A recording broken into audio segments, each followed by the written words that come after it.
Mapagpalang araw sa inyo mga idol. Meron akong bagong project ngayon. Magtatiles ko sa CR. Bali, ang lapad ng CR na tinatiles natin ay 180 by 240 at yung taas niya ay 255. Bali, apat na patong to na 60 by 60 at may sirohong 15 cm. Nagkamali lang dahil ang sabi ng ating kliyente ay kung saan umabot yung apat na patong na tiles na 60 by 60 hanggang doon na lang yun. Ang kaso, kung makita niyang hindi maganda yung paningin niya sa itaas, kaya pinadagdagan niya yung 15 cm na siroho. Kaya ang nangyari, sa taas nagkaroon ng siroho. Kaya okay lang sa may-ari, okay lang sa kliyente natin dahil siya naman daw ang mali. Pero walang problema, okay lang sa kanya. At yung flooring nito, ang tiles niya ay 40 by 40 lang, kaya medyo baaluan. At dito naman nga sa wall na ginagawa natin, 60 by 60 yung tiles at yung wall ay hindi,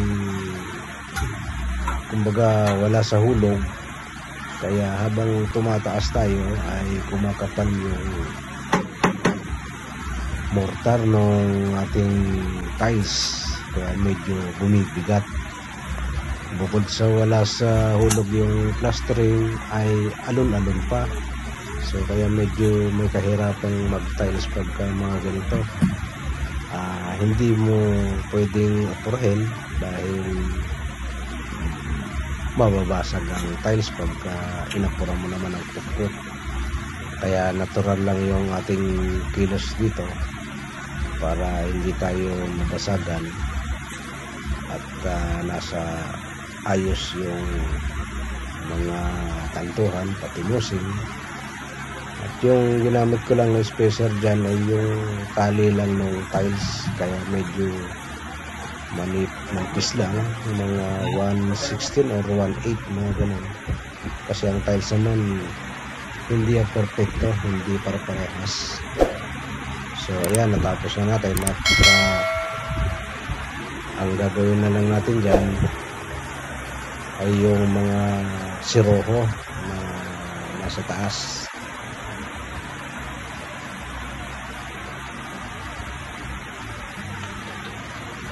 Igagrout pa yan.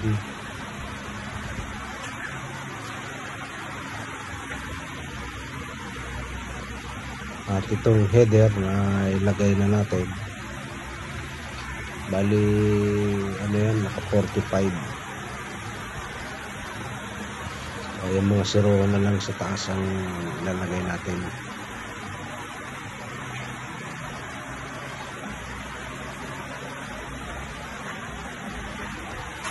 At yung dito sa may bintana, bali naka 45 din yan.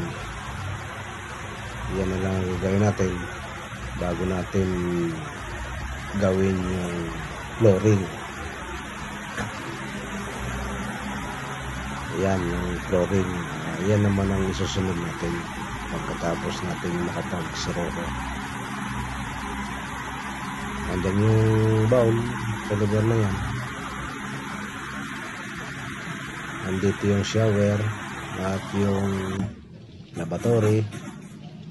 So ayan, umpisahan ko na, natapos ko na yung flooring. At ito na i-grout na yan, lilinisin na lang naman yan. At siroho na lang itong gagawin natin dito sa flooring. Kaya medyo patapos na tayo rito sa party na to. At igagrout ang flooring, lilinisin.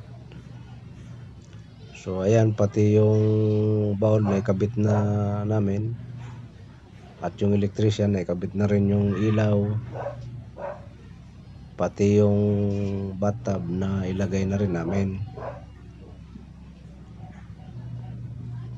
Yung shower. lilinisin na lang yan, pati itong lavatory na ikabit na rin. So kaya pag nilinis yan, pwede nang i-hand over sa may-ari.